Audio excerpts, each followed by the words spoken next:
bizim köyümüzün içerisine Bursa'da şelalesi olan tek köy yani. Evet. Bu biliyorsunuz bu kaynakla ilgili yıllar önce mermer ocaklarıyla çok mücadele ettik. Bu kaynağı korumak için. Başardık işte şelalemiz güzel akıyor. Buraya işte bir meydan düzenlemesi yani Büyükşehir Belediye'mizden bekliyoruz. Nasıl, gelenler şaşırıyor mu köyün içinde şelaleyi görünce? Evet, evet gelenler şaşırıyor. Her gelen burada dibinde fotoğraf çekilip gidiyor yani.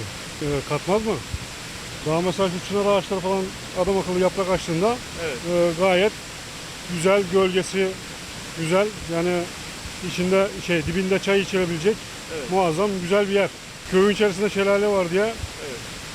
şaşırıyor. Söylüyorlar yani. Evet, söylüyorlar. Ününü duyup da dışarıdan görmek için gelenler var mı? Var, var. Nerelerden geliyorlar? Mesela yurt dışından bile gelenler var. Ayrı doğa yürüyüşleri yapanlar var. Buraya gelip sırf burada gezi düzenliyorlar. Doğa yürüyüşü. Burada fotoğraf çekiliyorlar.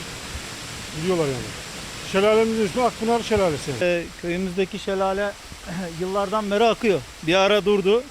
Mücadeleyle tekrar kazandık.